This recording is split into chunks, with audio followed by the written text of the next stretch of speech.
So, hi everybody, and welcome back to the course. As I've promised you, we will be talking about global conflicts, a domestic one and a global conflict today, and their media representation within the realm of catastrophe news. And first of all, I would like you to get acquainted with a Hungarian case that I would like to provide the media analysis of to you. And secondly, I would like to make you get to know my dissertation topic, which is going to be a rather bloody one, unfortunately.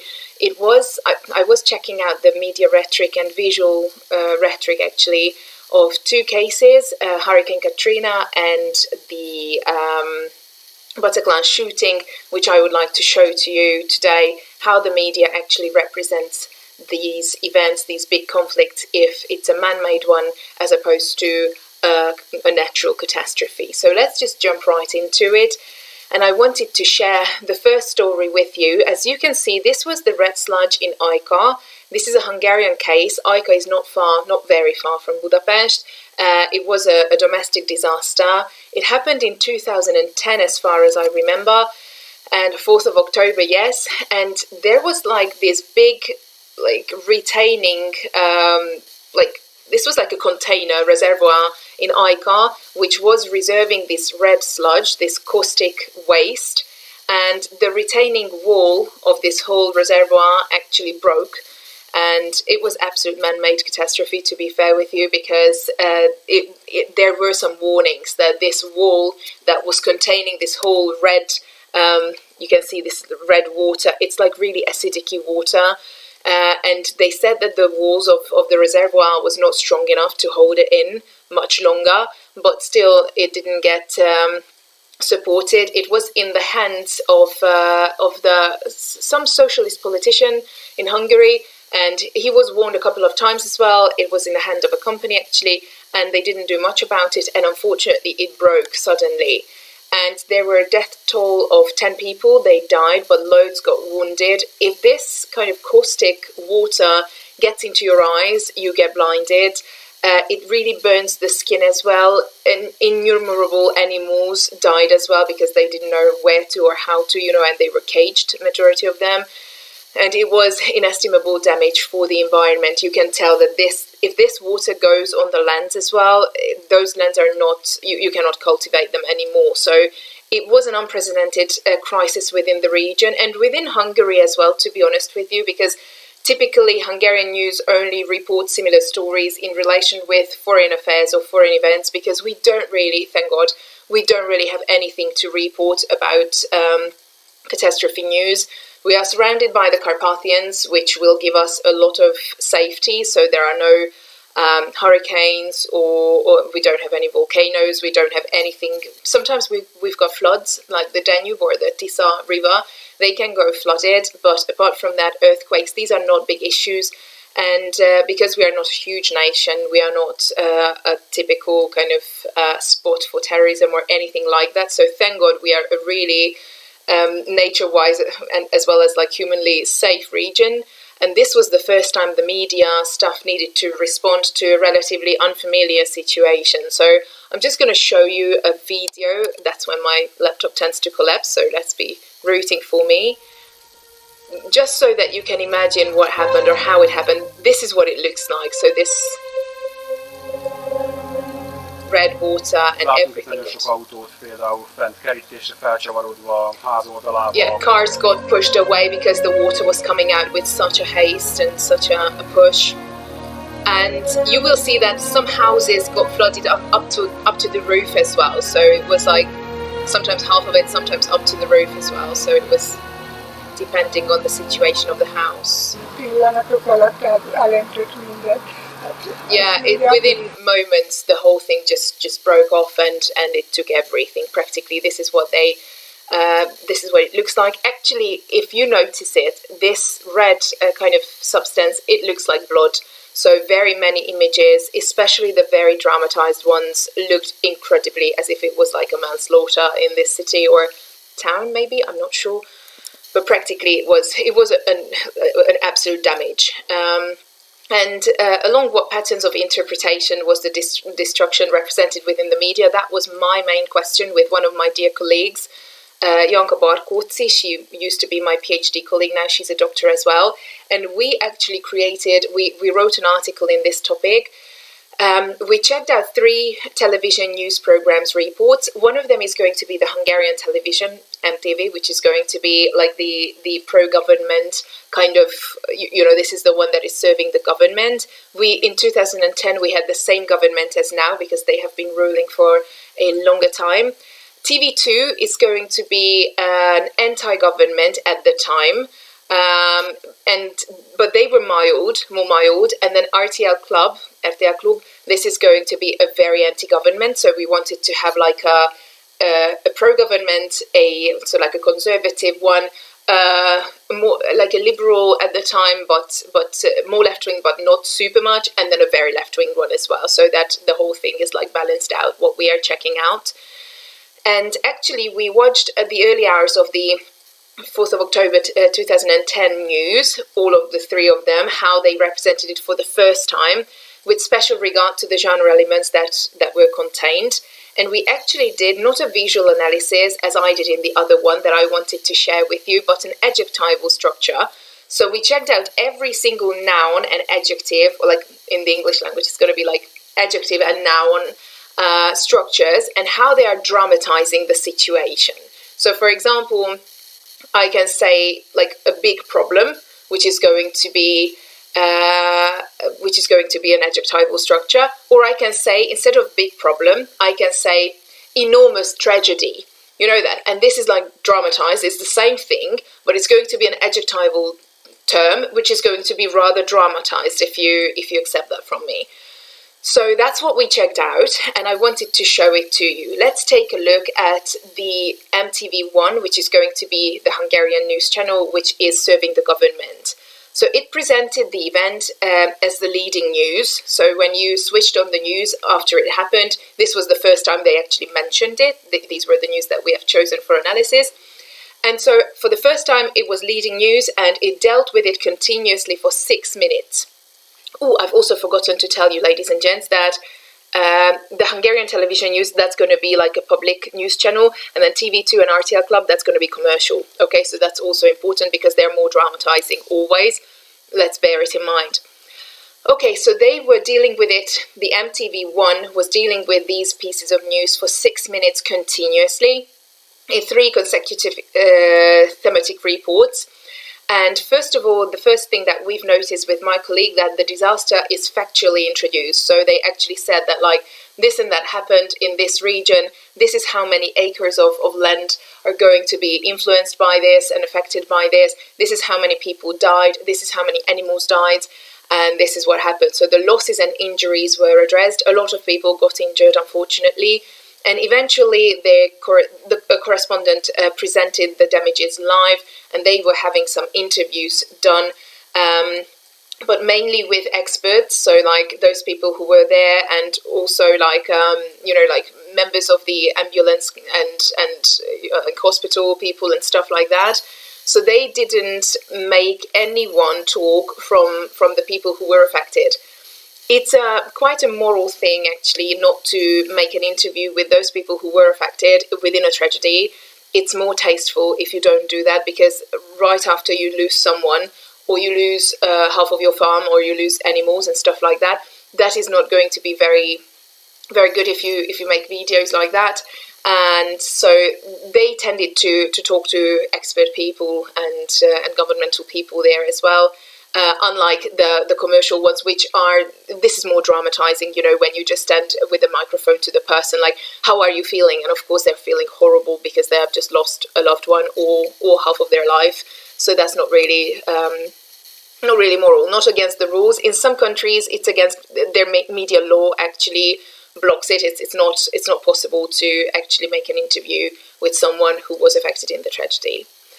It contains a lot of factual information and data, as I've mentioned, and of course it emphasizes the dramatic nature of the situation, and it ensures the audience about the confidence of the government as well. And they highlighted quite a bit. Of course, they're governmental friendly, so they were saying it quite many times that the government and these these cooperative bodies, or like these helping bodies, were really much in a very professional cooperation, and everybody was doing what they could. So they showed absolute control over the situation. They were pointing it out who the responsible person was, especially for the fact that that one was a socialist person, and this is a conservative government. And so it was important that they pointed out who the most responsible person was. And also they emphasized the fact that Pinter Sándor, who was the Minister of Internal Affairs, was personally going out and working on the crisis for crisis management. I'm not sure about your politicians. Ours tend to do it quite often. Our Prime Minister also went out when there were floods, when the Danube was flooding, and he helped there personally. It's a very typical thing for noted politicians to go, ministers, prime ministers, this and those people, to actually go personally, to be present, because showing solidarity, as well as creating political sympathy for them. That's a good political marketing on top of good intentions, I'm hoping. So practically MTV1 was showing this one, and none of the other channels actually mentioned that the minister was out there, which is going to be a difference between the governmental friendly and the non-governmental TV channels. It showed the cooperation of the people and the competent government. I said that, and it says a lot of the times that these events didn't occur without a cause. It was, and the police already started investigation of who was the negligent person, and not to blame the government, but the real ones in charge. And they actually made sure in the interviews as well that somebody else from the other party is going to be paying it for it, and is going to be compensating the families, because it was their deed. It was actually their responsibility, and it was negligent endangerment. So these people who are responsible for that have to pay for it, even though lives cannot be paid back, of course. TV2, this is what I said, which is this is a commercial channel back in the days, still is, I'm believing, and now it's more governmental friendly, actually, but back then it wasn't. It was quite left-wing, but still softer than the third one. Okay, so this is the so-called Tények. It's a program in TV2, which is called Facts in Hungarian. And this program, unlike the MTV, puts way more emphasis on the shock. So it was way more dramatized. Commercial channels tend to do it anyways, as I've mentioned. And although it reports the ongoing rescue actions as well, it highlights the individual element of drama. So they did go up to a lot of individuals who have been affected by the drama. And it shows citizens how they no longer trust authorities, how they're really scared and they have got no idea where to get help from. So it's it shows the whole drama of individual cases and individual people. And they show it as well that people individually have to face powerful forces on their own, and the forces don't help them, and because everything happened just a moment ago, and they were showing people who were somewhat trying their best on their own to be, with little pots to take out the red sludge from the houses. It didn't show very many people who were actually there. For example, ambulance bodies and firefighters and other people. And they also were playing a YouTube material that the local residents recorded. So they actually played on television news, like a YouTube footage of the people who were actually there. So that's kind of user-generated content which they used, but also a dramatized way of showing things as well, even though they all happened and even though they were all real. So they never modified any data, but they were using the individual's footage as well. Good. That's what I wanted. Yes, and now RTL Club, if you fancy the English version. This is going to be the most anti-government, so it's like the other end. Oh, why do I say anti? That's American, we know that. Anti-government. And this is going to be inherently different from the other two programs. After the brief mentioning of the story within the introduction, so they actually mentioned it in the introduction that a red sludge catastrophe occurred, one of the greatest ones in Hungary, and it's a big one, it's a huge one, it's a serious one, and then they cut it off. And they were talking about other internal issues. and only 17 minutes later do they return to the topic once again, which is like a huge process of dramatization, if you fancy. So what happened here was that they drop in the topic, everybody gets really, really, really curious, like, oh my god, what is going on? And this is local, this is domestic news, local relevance is playing a huge role in here. And only a little later did they, like 17 minutes later, did they actually get to the full-on news, not just mentioning it. And this was the one program which contained the most intense qualifying structures. So as far as the adjectival structures went, it was very much dramatized, and it comes at the expenses of pure communication. So sometimes it was so dramatic that even in Hungarian they didn't really make sense. So it was difficult to understand what they wanted. It disorientates and sometimes directly causes panic. So it was like a very panicky kind of a piece of news. They were showing images as well, but as I've mentioned in this piece of news, we didn't focus on images. Even though if you fancy this one and if you think alike to me or with me, this looks full on like blood. So it's if you show dresses of people, which is like a very personal thing, to do. And this one is like not the fact that it was like a full on water, like, going into the house, but this one is like sprinkled with red sludge. So it looks like a complete manslaughter, in my opinion. And if you also agree with me, then I think it does. And the camera documents extreme images, situations, the fatal nature, total melodrama. So they were showing these images, which of course these are real images once again, but like they weren't showing the houses or something. They were showing personal kind of belongings of the people, which were covered in these things, and it looked exactly as if like a manslaughter happened. So these images were more powerful than those or more melodramatic or more like dramatic in a sense that than those images which showed like a house from outside and showed that like the water went up to this point. Those are the ones which are also showing reality, but not in a drama causing action. And these were the ones which were showing like a lot of personal belongings of the people. Okay, now good. You cannot see anything of this, I'm assuming. These are three tables of our research. One of them is the adjectival terms of MTV1, the middle one is TV2, and the third one is RTL Club. And so I'm just going to read out loud a couple of them. So in MTV1, they were using adjectival terms such as permanent damage, military helicopter, caustic sludge, severe burns, old couple, burn injury, accumulated sludge. These were the typical terms that they were using. Now, and they used the most minimal amount of them as well. TV2 was using longer, and RTL Club was using much longer adjectival terms. They didn't even fit in here. It was going down and down. It was almost double the amount as the MTV one. Burn victim, as TV2 says. Red muddy plague. Plague is already something, plague pestis. It's like a very plague lepra. It's like a very horrible illness, as far as I know. Yeah, plague is that one. When I think it's the one when you are like losing your limbs or something. So it's like a red muddy plague. They were already dramatizing it more. Yes, missing people, caustic flood. So they were not calling it smudge anymore. It's like flooding, severely injured.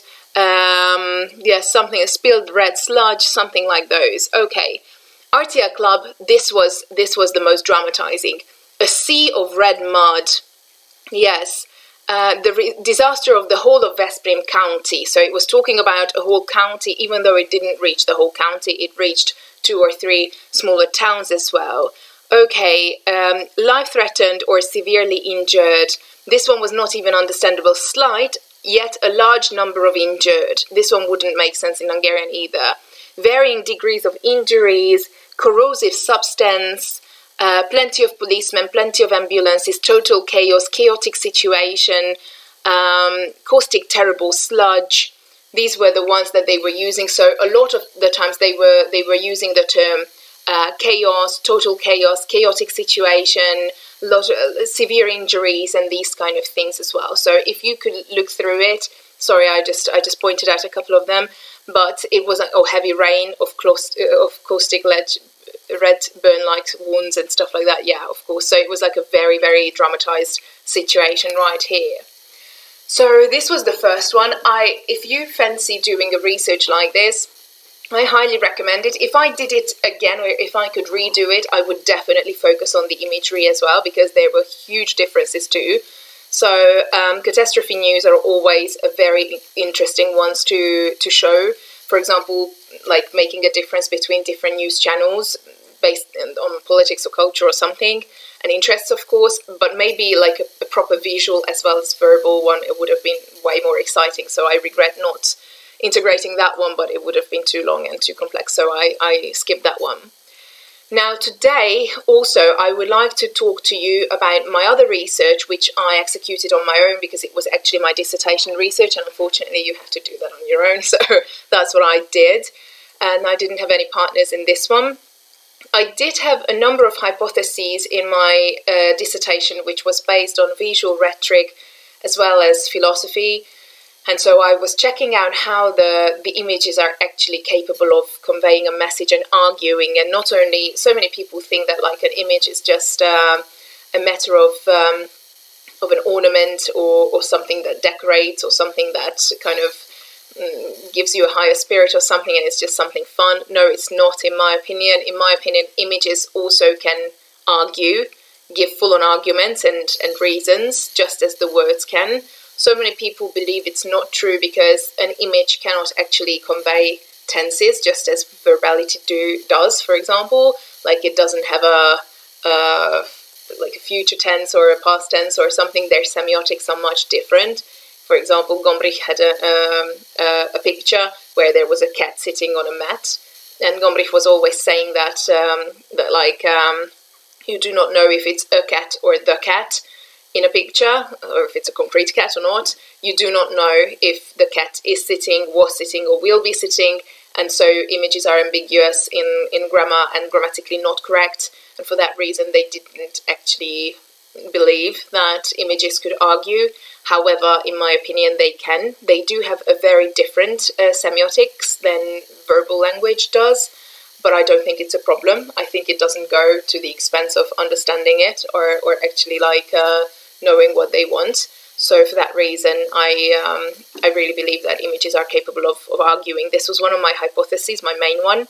But today I wanted to show you, because we are talking about a catastrophe case, I wanted to show you my third hypothesis, which was talking about the fact that natural disasters and man-made catastrophes are going to be depicted differently within the media. And this hypothesis was right as well. So I did notice it, that the media will kind of show it much differently if there is an actual executor of the whole event, and if it's humanly made and humanity turns against humanity, or if it's the nature which turns against humanity. There is much more of a divine presence there, so they actually do use the Lord itself as as a depiction, because nature was done by external forces outside of humanity. So a lot of differences can be pointed out, and I wanted to share them with you today. Okay, so I did check out Hurricane Katrina and the Bataclan shooting, as I've mentioned. Hurricane Katrina, I didn't mention them in here. Hurricane Katrina happened in 2005, and it took the lives of very, very many people, really. So it was like, how many was it? I need to check it out, but thousands of people indeed, but I don't want to say anything silly, especially not in a video. The Bataclan shooting took the life of less than 100 people, I think 89 people in the end. Just the Bataclan shooting itself, because if you remember, it's not like that's too little. Of course, if one person dies, that's already too many. But I just wanted to say the Bataclan shooting, it happened in 2015, and if you remember, it was like a chain of events. So they started it off, I think, at a football match in a football stadium, and then there was another explosion in a cafe in Paris, and then afterwards the Bataclan concert started, and that's when they started there. But it wasn't an explosion there. it was shooting. There were 3 terrorists, and one of them went through the main gate and 2 of them came from behind, and they actually shot a lot of people, and 89 people died in this part of it, so in the Bataclan one of it. And it all happened in a closed place, in the Bataclan theatre, and it was a very shocking and terrible event, of course. So these are the 2 ones that I focused on. I checked them out on the basis of argumentation, because I've mentioned that I believed images could actually argue, and they do set arguments. And so just to define argument, I would say that it's a kind of a reasoning that alerts a thought or action and justifies a position. Basically, I think we don't need any more of this. I just wanted to point out that I created a system for analysis which will be producing the 3 Ps, or which I called the 3 Ps. Joseph Wenzel actually invented these 3 triadic, this triadic approach practically, but he said that it's only true in the case of verbality. And I said in my dissertation that the 3 Ps are actually very much useful in case of images too, and usable. And so I created this kind of theoretical framework for the 3 Ps. Let me show you what I call the 3 Ps, and I think it's going to be an interesting one. So argumentation as a product. This is our first P. We will have product, procedure, and process. These are going to be the 3 Ps that I would like to introduce for you today. Argumentation as a product will actually look at the image on the basis of formal logic. So practically, it does give you an image. We don't need the rest of it, what's written on the slide. Practically, imagine a picture, and if you treat it as a product, you have a look at it, what is there in it. Okay, so if you go to a language exam, for example, you treat the image first as a product. So you say that, like, in the picture I can see 3 cats, one of them is in the side, in the bottom of the picture I can see, on the left, on the right I can see. It is a black and white photo or a colourful one. So treating it as a product is just looking at it and saying what's on it, not interpreting it much. So it's just focusing on formal logic practically, where you don't see the content, you just see what is there in the image. Okay. Argumentation as a procedure, this is going to be dialectics practically. So this is going to show how the image was taken. So this is the procedure practically. Oh, sorry, my eye's so itchy. So practically, the procedure 1 is going to focus on the logic of the cameraman. So if I am a cameraman, for example, and I take a photo super close up, that's going to be a different photo as if I take it from a distance, or if I shoot something from underneath upwards, or if I shoot something downwards. These will have a real different perspectives and real different actions, and I do believe it contributes to argumentation itself. For example, if you notice it, a lot of politicians, especially the shorter ones, they're always taken a photo of from down upwards, and when they want to make them like taller or more powerful, it's an interesting fun fact that Hitler, for example, was always taken an image from downstairs upwards, so that he is even more scary or big or powerful, or yeah, that's it. Hitler wasn't super short, but he wasn't super tall. I think he was around 180, and so for that reason he was always taken a photo of from down below upwards, and he was believed always like a really tall man when he wasn't actually a very tall man. So this is like the procedure is going to be the logic of the cameraman. A lot of the times when there is a person and they want to show honesty, they will show a close-up, because then you can notice the wrinkles around the face or the eyes or mistakes of the face, and it shows them more vulnerable. So this is going to be the logic of the how the image was taken. Okay, so far we have product, what is in the picture, and procedure, how was the picture taken, from down below, from a distance, how is it?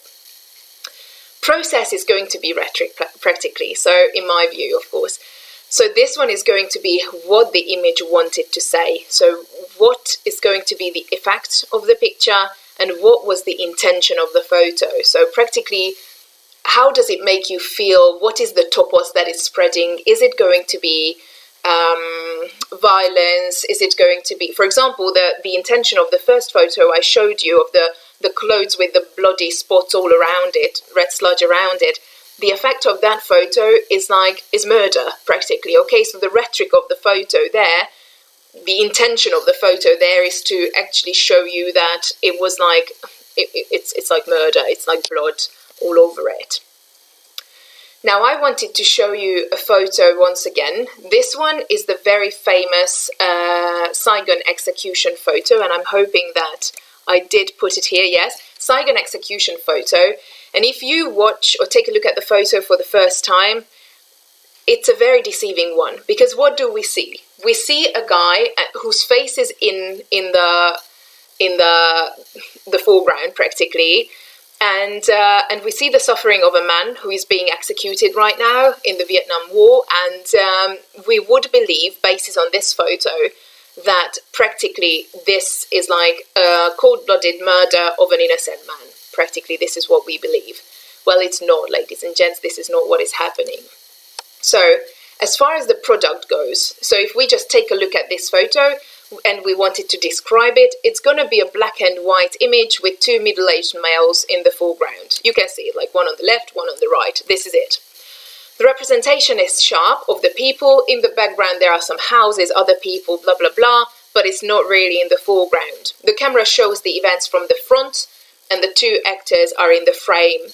One of them is holding a gun and is wearing a military outfit, and he's standing with an outstretched arm, while the other man appears in a casual checkered shirt and his hands are tied behind. For this reason, because this guy is military, he's wearing a military suit, and the other guy is wearing just a checkered shirt as if he was just a civilian, you know. This is a very deceiving image. Okay, so as far as the product go, this is what we can see. Let's take a look at the procedure, so practically the cameraman's logic behind it. Regarding its procedural approach, the camera's logic is very much clear in my opinion.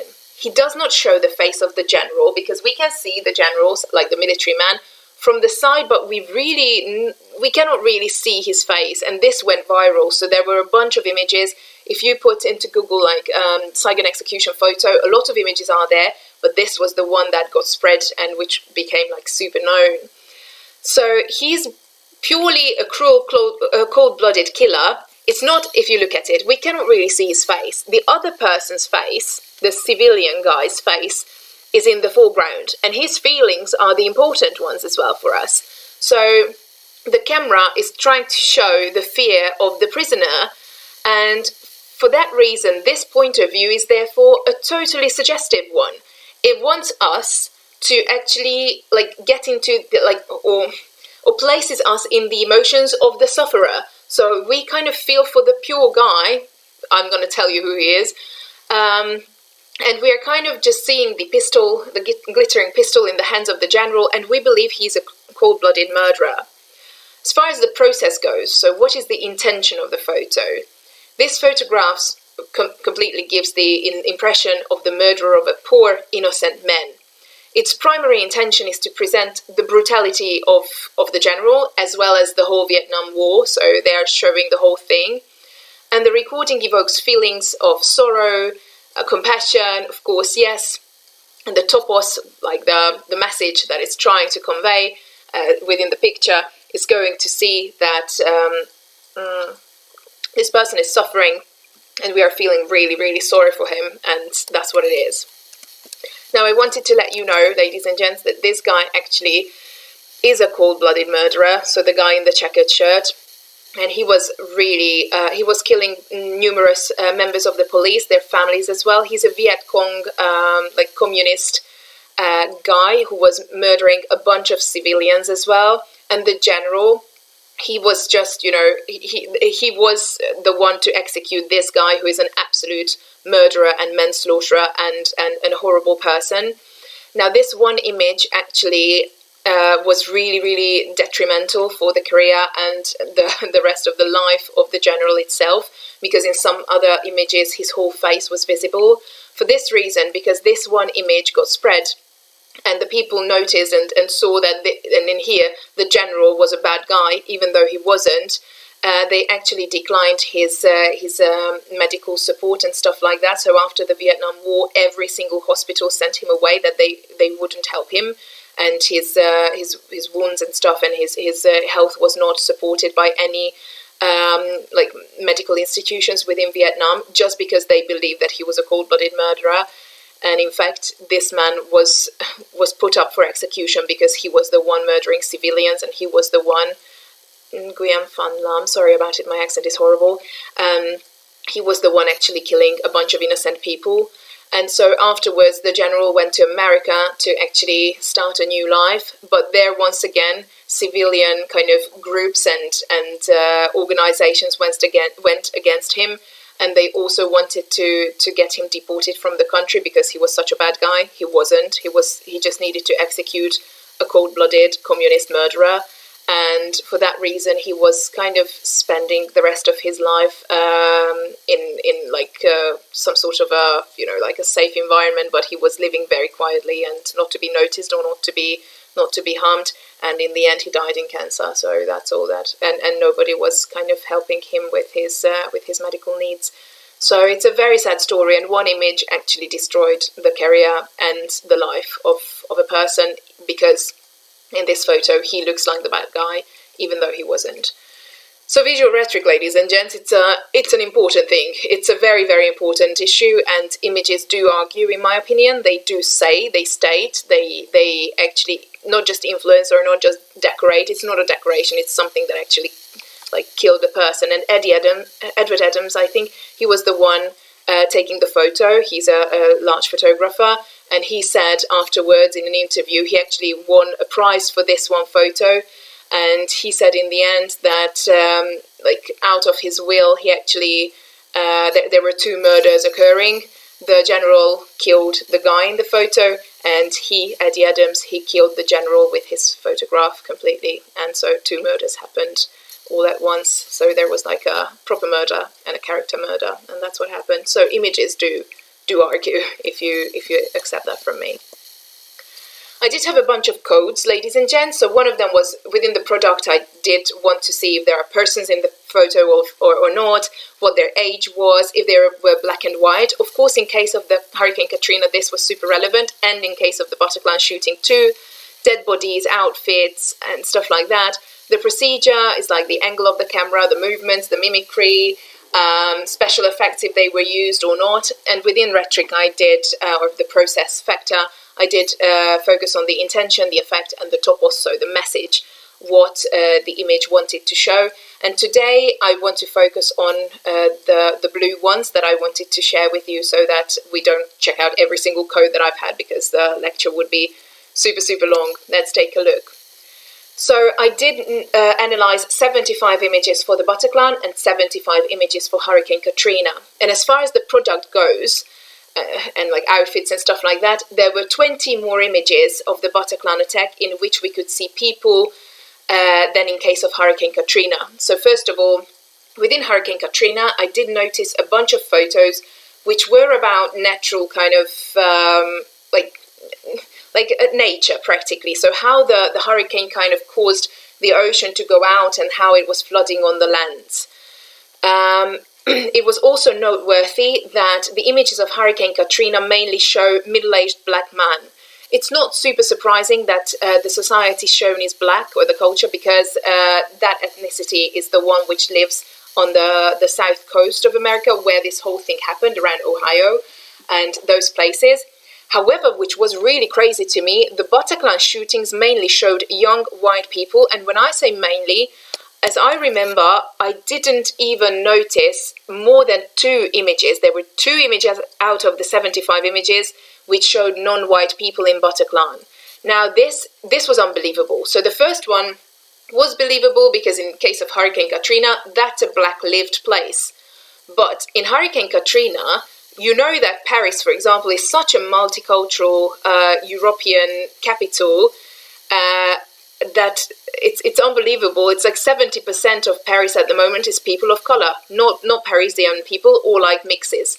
So it was unbelievable to me that there were 2 photos out of the 75 which showed people of color.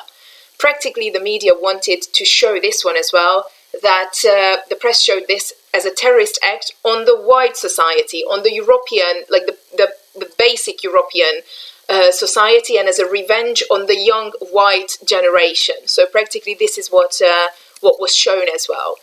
Here I can show you some images of Hurricane Katrina, and I'm sorry about it, there will be some images which are going to be unbearable. I will let you know when. So this is the first one. I've noticed a bunch of people, always like middle-aged, sometimes with some babies, of course. Majority of them were males, and they were trying to get away from the floods that the hurricane created. This is also one of them. It was quite an indicative one that the helping helicopter was going another way, and they're sitting right here. And then when we take a look at the Bataclan shooting, it's always the white, young people, young families, young everything, and not in the foreground. People of color didn't happen. It was just not a thing.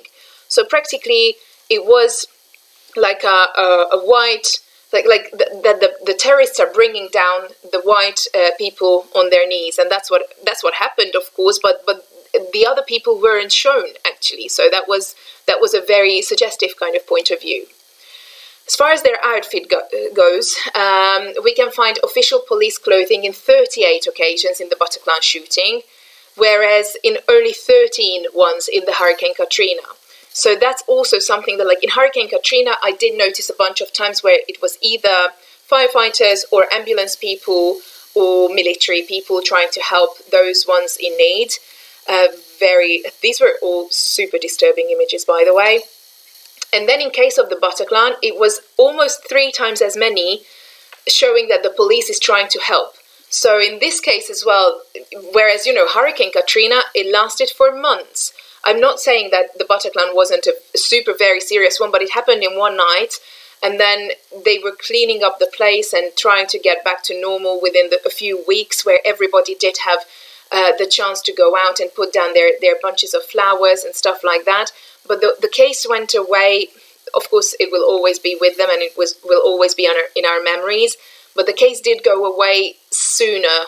Whereas in Hurricane Katrina, it hit, and it's still not back to normal, to be honest. But the flood was still there for months. So they could have taken a bunch of photos where official forces are there, but they didn't. So that was not the focus. In here, they're trying to show that the government and the governmental bodies are trying their best. They are helping. They're working. They're doing it against the terrorists, or that they're trying their best in here. Out of the photos of, and they're in trouble. Out of the photos of Hurricane Katrina, only 6 of the 75 photographs showed the motive of death. And 2 of them only implicitly. So out of 75, 6 photos showed death, and 2 of them were like a tomb or something that was like, I know it was death, but it wasn't super explicit. In case of the massacre in the Bataclan shooting, 11 photos showed super explicit death itself, so like murder itself, almost double the amount. So whereas, I'm not sure how many, more than 1,000 people definitely died in that accident as well. But I will get my data proper and put it in the comment section for you. I'm so sorry about it. So there were, multiple times more people who died in Hurricane Katrina. Still, the dead were represented half in quantity as in the Bataclan shootings. These are going to be disturbing images. I'm sorry about it. 2 of them, for example, I took implicit. The little tomb for a little baby, and the tombs down there on the grass. Whereas I found it explicit if a foot or a leg was out, because it's more explicit. We can see a person or a body. In case of the Bataclan shooting, and this is already horrible footage, I know. This one was super explicit images, so you could see the people there, the victims, and blood everywhere. I'm not even showing it anymore, sorry about it, but it was super explicit showing of the dead people and the victims. Very disturbing images, very sad images, and I'm saying, of course, both of them are sad, but it was double the amount within 75 photos, which shows that they wanted to show it very much, that this was a bloody action and somebody is responsible for this. So when it's a man-made one, they will point it out, that now the police is in trouble, now everybody is trying to help. The young European generation is kind of put down on their knees and they are murdered. And it's kind of pointed out way more as, or then if it was Hurricane Katrina, when it was like a nature-made one. Of course, a natural catastrophe always has some human action behind it sometimes, because we are kind of ruining the earth, and they do happen more often nowadays, which they correlate with human existence. But still, now regarding the motions of the images of Hurricane Katrina, it depicted 25 images which were about motion. So it's like not a static image, but somebody trying to help, go away, swim, trying to get out of the situation. And almost double, 44 images in the Bataclan shooting. It was like running up and down, trying to help, trying to sort things out. These were the images of movement in Hurricane Katrina. Sometimes I also put the movement of the hurricane in as well. So if it was like a movement of a lightning or the water or a car or something, so already you can tell that it's not super movemental. They rather pointed out a lot of the times how nature is like still flooded and ruined, more like the human action in it. This was the Bataclan shooting. Movements are everywhere, people trying to help, accompanying them to the ambulance car, the police is there, the forces are out there, and everything like that. Regarding the mimicry of the people, the most common characteristics were agony, hopelessness for both cases, of course, because they were harmed, they were injured or dead, of course. Suffering and shock was also frequently presented for them. Now, I did find a huge difference once again. In case of Hurricane Katrina, I distinguished two categories that did not show at all within the Bataclan shooting. One of them is determined, that I'm determined that I'm going to fight this, or I'm going to be better, and I'm going to be doing this, and I'm going to be fine. And also smiling and optimistic ones. Now, with 6 photos and 10 photos, and 4 photos determined, so altogether 10 positive mimicry images. This did not happen in one photo within the Bataclan shooting. So you can see, I'm not sure if you can see, but there is a lady in the middle. She's full on laughing. So these kind of images went down in the media, showing that, and these are all white people who are having fun. So the media once again shows that white people are having more fun than black people who are suffering. So we don't know anything behind it, because we will never know how the media is representing things. But it was always the white kind of having a lot of fun and having a lot of help, kind of, like water by their legs, and not the black ones. So this representation might be accurate, I'm not saying, but probably it was also altered.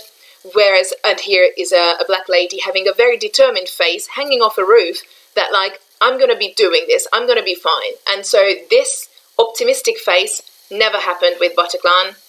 It was like they were crying, they were absolutely shocked, horrified, and so their faces were much different. None of an optimistic or maybe like positively viewing the future kind of face occurred. It was not a thing. In the light of the storm, loss, suffering and hope were the 3 most popular categories as far as the process or the topos goes. And the last 2 topoi, or the last topos, was hope that actually happened or occurred within the Hurricane Katrina. The presence of the Lord, who gives a helping hand to encourage us to feel better or to live a better life. A lot of images were showing the presence of the Lord.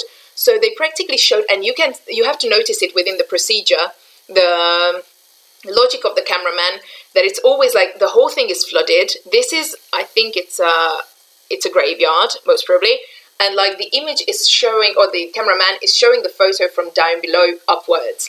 So practically it's like the divine Lord who is there and who is eternal is going to help us in this situation, and it's like, it's a beautiful image, right? It's not a scary image that like, I am halfway in water and the whole thing is flooded and we will never get back to normal.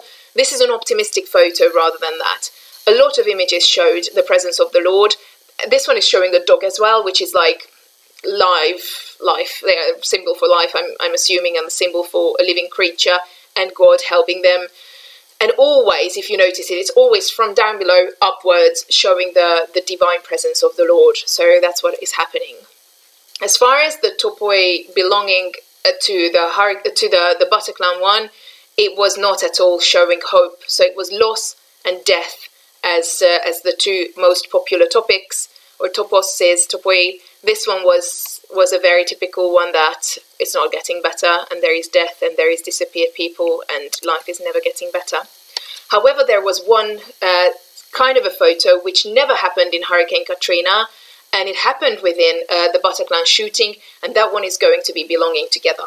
So within Hurricane Katrina, I didn't find one photo or one picture in which they were showing people who are helping them, or people who are sending money, or who are donating, or who are kind of like as if the world is getting together as one, trying to help the people in need. It didn't happen. Within the Bataclan shooting, there were multiple images like this. It was not even one or two. Did I put it on the slides? I didn't, unfortunately. Sorry about it. Did I? Oh no, why am I so silly? So I wanted to show it to you. It was, of course, that one is in Paris, the first one. Then we've got London, we've got Sydney, and then Rio de Janeiro. Still, there were multiple images in which, for example, in Hungary as well, we did alter, I think, the Chain Bridge or the Parliament. So a lot of images I find about this whole getting together and trying to help, and the whole world is getting together as one, in case of the Bataclan one. So overall, what I wanted to say as a conclusion is that there is a significant difference in the way the media present the two cases.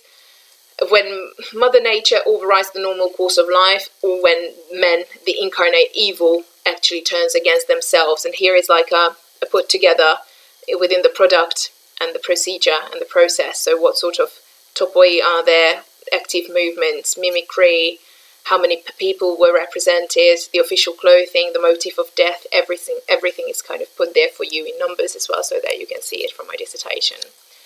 Okay, yeah, the 3-piece was a comfortable one, a very good one, a good means.